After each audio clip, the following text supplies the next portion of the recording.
La Familia. We got a crazy situation to talk about. When I say crazy, I most definitely mean crazy. Now, this is one of those rare occurrences, well, maybe one of those rare occurrences, where reality may not be too far off from what is being put in the music. You feel me? And we all know when you have those two situations going on at once, that's a recipe for a disaster. Now, it's okay to speak about a past life, what you walked away from, what you was doing way back when. But when you are talking about things that you're currently doing, that can only be detrimental to anything that you're trying to build. Gotta make sure you stay away from incriminating yourself on wax. You feel me? But yeah, man, we got a crazy topic to talk about, and it's about the Bleedas, man. As they've had a crazy situation go on, and it starts like this. King of Zion City among several arrested in EBRSO drug raid. Baton Rouge, several suspects were arrested Wednesday with thousands of dollars worth of drugs and dozens of firearms being seized after a months-long investigation into a Zion City drug trafficking ring. Armored trucks were seen lining up outside the home Wednesday in the area of Ford Street, located off of Plank Road. Multiple arrest warrants were served after a 4-month-long investigation into a drug distributor known as the King of Zion City. Clyde Jones Jr., the sheriff's office said agents conducted multiple controlled purchases and takeaways from suspects operating in the area. Deputies, along with multiple other agencies, including BRPD, ZPD, LPSO, and ATF, arrest Clyde Jones Jr. and 2 others. Arrest warrants are pending for 4 other suspects who remain at large. EBR Sheriff Sid Gilchrist thanks all participating agencies in a statement saying, "I'm so proud and grateful for all the work these investigators have put into combating the street-level distribution of these drugs that are a direct cause of violence in our neighborhood. We link so many of our community's violent crimes, homicides, and O's to these types of drug distribution groups. Our agency, particularly our narcotics division, is working tirelessly to eradicate these operations. The following arrests and seizures are a result of the investigation. This is what the police found. Seized narcotics and currency. Approximate totals, 1.75 ounces of NAW.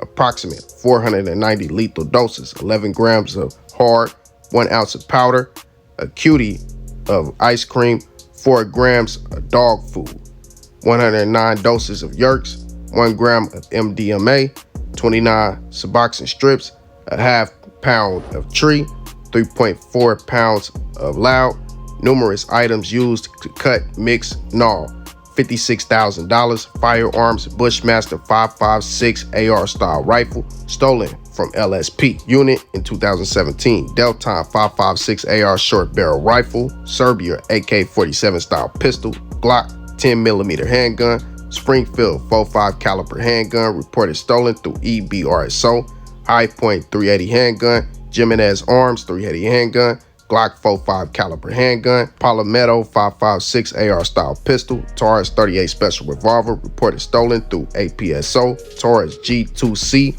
9mm handgun, Ruger SR9C 9mm handgun. These are the men arrested and their charges. Clyde Jones Jr., aka King of Zion City, arrested on NAW, hard, Yerks, Suboxone, and tree.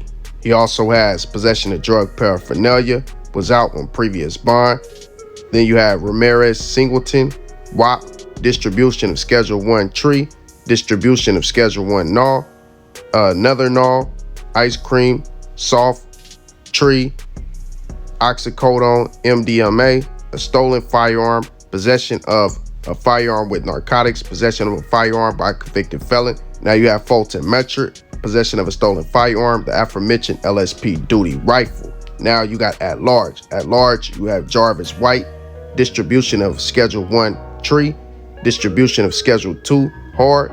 Now you have Larry Gurman, 4700 Lucci, as he has distribution of Schedule 2 NAW. He also has NAW, tree, operation of a clandestine lab, NAW, felon in possession of a firearm, 2 counts, possession of a firearm with narcotics, 2 counts. Now you have Marvin Payne, aka Mad Marvin. He's still at large. Operation of a clandestine lab, NAW, possession of drug paraphernalia, currently out on previous bond.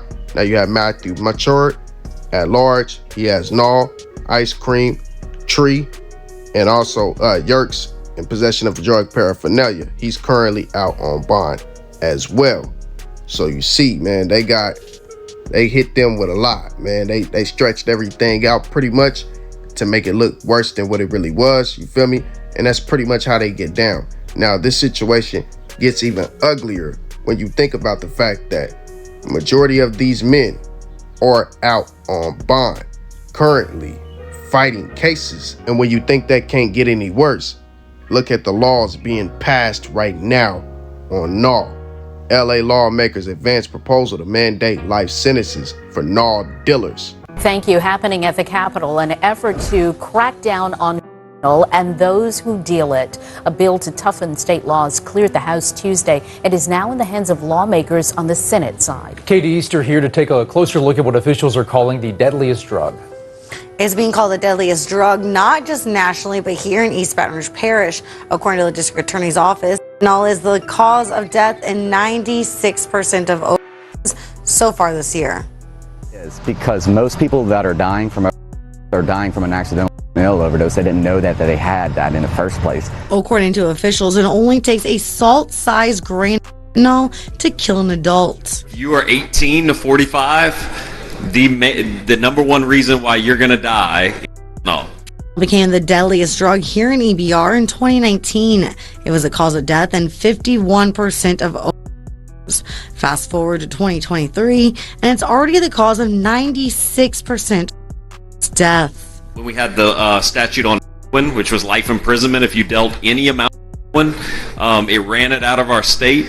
The hope would be we run out of our state and stop it from killing our citizens. That's why State Representative John Stefanski hopes his bill will become law. House Bill 90 will increase the penalties if you're caught with a gram to a life sentence with no parole. To a life sentence with no parole. It is to scare everybody who is making money off of the illicit sale of drugs. That's what you want to do. You want to scare them and go, I don't want to touch anything anymore because it's potentially I may go to jail for the rest of my life. While it received some pushback from other lawmakers. For people that think that distributing hard and it really unintentionally distributing, I think you might have a problem with it. Passed and is now in the hands of senators. It passed and is now in the hands of senators. It passed and is now in the hands of senators. John Daly, who works for the district attorney's office to help get drugs off of the streets, says something needs to be done. We're kind of in a crisis. It makes sense to impose some immediate, intense responses to it. I think those responses include and should include some legal deterrent from the criminal justice system. That isn't the only bill aiming to sweep up the deadly drug. Another bill being discussed would end the possibility of parole for those caught with less than an ounce. Sylvia? A bill that would overhaul Louisiana's punishment for NAW possession cleared a major hurdle Tuesday as House lawmakers advanced to the Senate. HB 90, authorized by Representative John Stefanski, was approved on House floor 74-29 and now heads to Louisiana Senate. The proposal seeks to impose mandatory life sentences for those caught with more than 28 grams, roughly an ounce, of the drug. If you are 18 to 45, the number one reason you're going to die is NAW, Stefanski told the House floor on Tuesday. Currently, those convicted of possession with intent to distribute NAW face 5 years minimum and 40 years maximum, along with fines up to $50,000. That would now apply if the offender was caught with less than 28 grams. The legislative proposal comes amid a wave of high-profile cases that have amplified concerns about the drug statewide, including a rash, deadly O involving small children. Most people that are dying from O's are dying from accidental O. They didn't know they had that in the first place, John Daly said. A recovered addict who now works for the EBR DA's office to help sweep drugs off the streets, says something needs to be done. Now y'all see, they've been setting up these informants everywhere.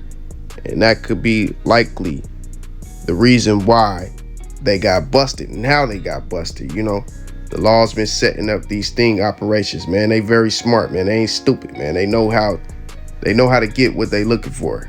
Don't ever play them people for stupid, you feel me? And the Bleedas came out and spoke on this, and one Bleeda in particular is Oak Boy Jermaine. As he says, only reason I ain't go to jail is because I didn't have a warrant. They just built it on me because I'm thugging, you know? They love being dirty, stuff be crazy. I'm too real for the fake stuff. I'll die by my respect. Glen Oaks ain't right. You give the police cameras, you ain't silent. Free my brother, you know, the system don't want to see us win. Love you, dude. And put a picture of Poe Peasy up. Then Tyree Mo says, look at him on your Johnson. Always got to put they 2 cents in on something. Don't even know what be going on. EB got their own false allegation. Free the real. Stand up. So y'all see, man, the Bleedas, man, they saying it's some other stuff really going on. And Oak Boy Jermaine clears up all the rumors they try to put out about why he got away. Now, that makes sense as to why Oak Boy Jermaine was in the police car earlier. But y'all let me know how y'all feel about this entire situation, man. Definitely a crazy situation coming up our way of the Bleedas, man. Hopefully them men make it out. But like I said, man, the laws that they are changing is definitely getting ugly and getting more serious, man. To try to give somebody a life sentence, man, that's crazy, bro. I just can't rock with that. I understand that people are losing their lives, man.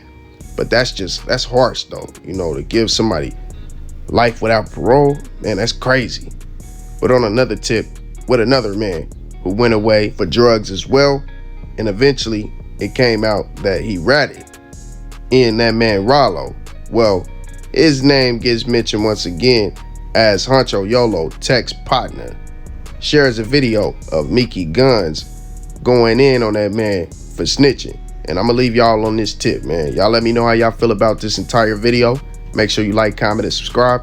And y'all know I will be back with another one. Peace and blessings, kings and queens. Hear nothing about you rap, especially these that dope boys you heard, man, and all that there, and ratting and talking and all that. From now on, when you buy beats from me, I need to see y'all paperwork, straight up.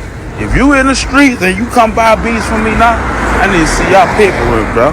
Real talk. Ain't no rat jumping on my. Know the consequences, know what it is in the street.